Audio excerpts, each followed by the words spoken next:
नमस्कार, मैं प्रद्युम्न तिवारी आप सभी के समक्ष उपस्थित हूँ। मित्रों, आज हम बात करेंगे कि सिंह लग्न के 12वें भाव में गुरु क्या फल देंगे। मित्रों, यदि आपकी कुंडली के प्रथम भाव में यानी कि यहाँ पर यदि 5 नंबर की गिनती लिखी हुई है तो आपकी सिंह लग्न है, और यदि आपकी सिंह लग्न है तो ये गुरु का फल आपके लिए है।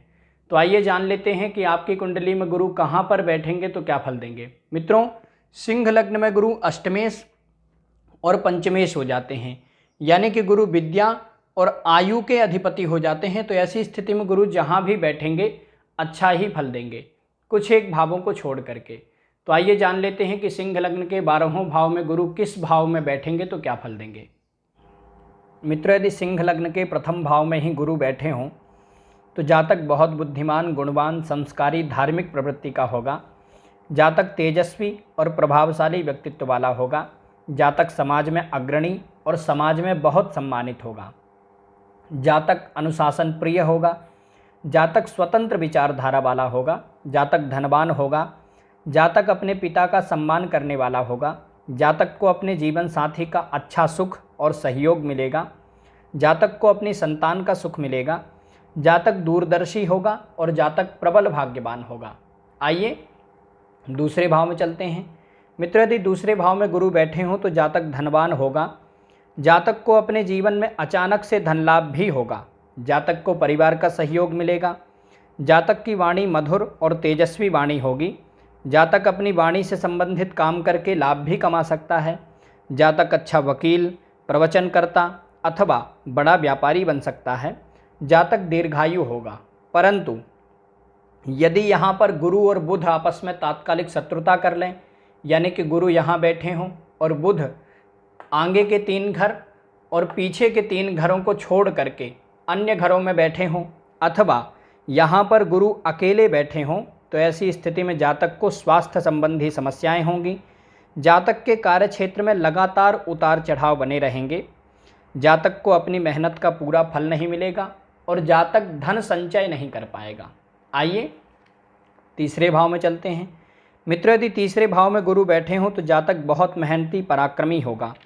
जातक स्वाभिमानी होगा, परंतु जातक को अपनी मेहनत के अनुरूप फल नहीं मिलेगा। जातक यात्राएं करने वाला होगा। जातक को अपने जीवन साथी का सहयोग मिलेगा।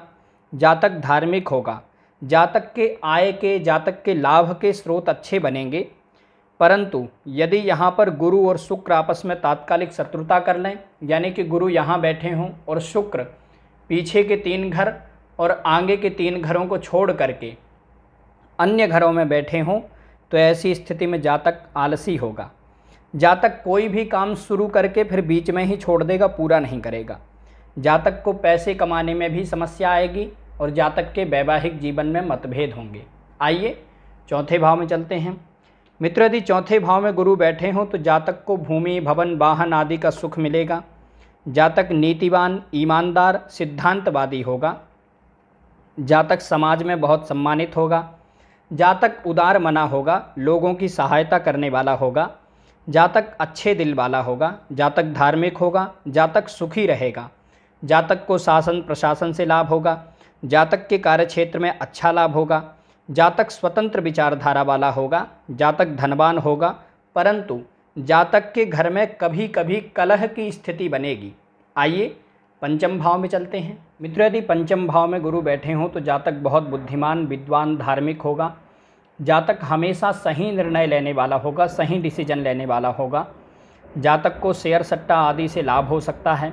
जातक बहुत प्रभावशाली व्यक्तित्व वाला होगा। जातक को व्यापार, नौकरी आदि में अच्छा लाभ होगा। जातक अपनी विद्या से, अपनी बुद्धि से हमेशा लाभ कमाता रहेगा। जातक अपनी प्रतिभा से ख्याति प्राप्त करेगा। जातक अच्छा शिक्षक बन सकता है। परंतु यदि यहाँ पर गुरु अकेले बैठे हों तो ऐसी स्थिति में जातक को कभी कभी संतान से संबंधित समस्या होगी और जातक के पेट में अनपच आदि की समस्या होगी। आइए छठे भाव में चलते हैं।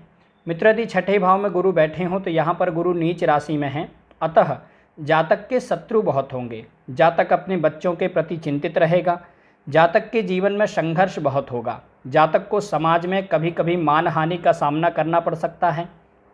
जातक को स्वास्थ्य संबंधी समस्याएं भी हो सकती हैं, परंतु यदि लग्ने सूर्य बलवान हो तो यहाँ पर गुरु विपरीत राजयोग बनाएंगे, अतः जातक को नौकरी आदि में अच्छा लाभ होगा। जातक शत्रुहंता होगा, जातक अपने परिवार की जिम्मेदारी उठाने वाला होगा, जातक धनवान होगा। परंतु जातक को जीवन में पैसे के लेन देन में सतर्क रहना चाहिए, विशेष रूप से कर्ज आदि से बचना चाहिए। जातक को संतान और शिक्षा से संबंधित समस्या हो सकती है। जातक को जीवन में किसी से भी शत्रुता दुश्मनी करने से बचना चाहिए। जातक को संघर्ष के बाद में श्रेष्ठ सफलता मिलेगी। आइए सप्तम भाव में चलते हैं। मित्र, यदि सप्तम भाव में गुरु बैठे हों तो जातक को अपने जीवन साथी का सहयोग मिलेगा। जातक को व्यापार आदि में अच्छा लाभ होगा। जातक प्रभावशाली व्यक्तित्व वाला होगा। जातक को पार्टनरशिप के व्यापार में भी लाभ होगा, परंतु जातक के वैवाहिक जीवन में थोड़े मतभेद भी होंगे। जातक को अपने भाई बहनों का सहयोग मिलेगा, परंतु यदि गुरु और शनि आपस में तात्कालिक शत्रुता कर लें, यानी कि गुरु यहाँ बैठे हों और शनि पीछे के 3 घर और आगे के 3 घरों को छोड़ करके अन्य घरों में बैठे हों, अथवा यहाँ पर गुरु अकेले बैठे हों, तो ऐसी स्थिति में जातक के वैवाहिक जीवन में ज़्यादा मतभेद होंगे। जातक को धन लाभ में समस्या होगी, पैसे कमाने में समस्या होगी और जातक के व्यापार में भी उतार चढ़ाव आएंगे। आइए अष्टम भाव में चलते हैं। मित्र, यदि अष्टम भाव में गुरु बैठे हों तो यहाँ पर भी गुरु विपरीत राजयोग बनाएंगे और यहाँ पर गुरु अपनी ही राशि में हैं, अतः जातक गुप्त विद्याओं में गहरी रुचि रखने वाला होगा।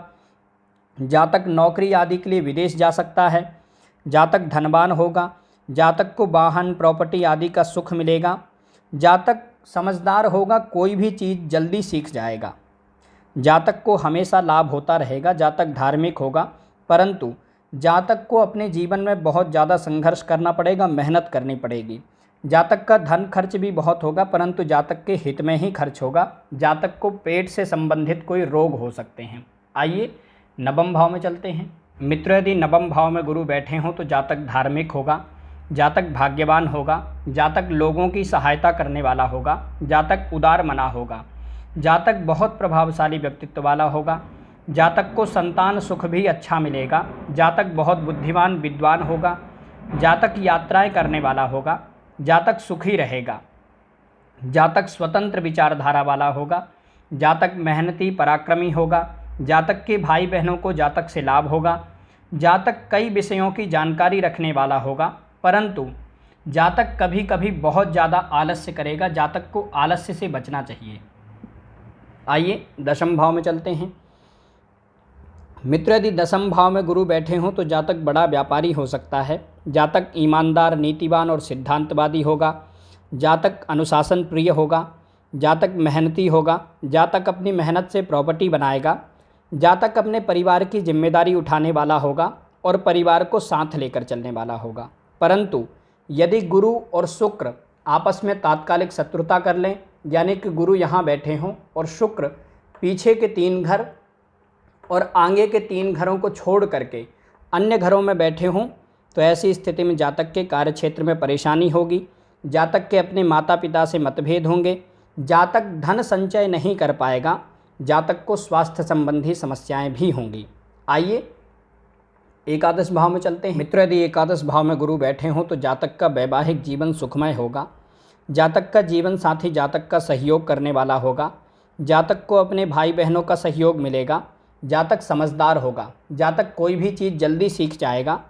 जातक को धन लाभ हमेशा होता रहेगा। जातक मेहनती होगा, परंतु यदि गुरु और बुध आपस में तात्कालिक शत्रुता कर लें, यानी कि गुरु यहाँ बैठे हों और बुध पीछे के 3 घर और आगे के 3 घरों को छोड़ करके अन्य घरों में बैठे हों, अथवा गुरु यहाँ पर अकेले बैठे हों, तो ऐसी स्थिति में जातक को धन से संबंधित समस्या होगी। जातक को पैसे कमाने में परेशानी होगी। जातक को व्यापार आदि में भी परेशानी हो सकती है। जातक के अपने भाई बहनों से मतभेद होंगे। आइए द्वादश भाव में चलते हैं।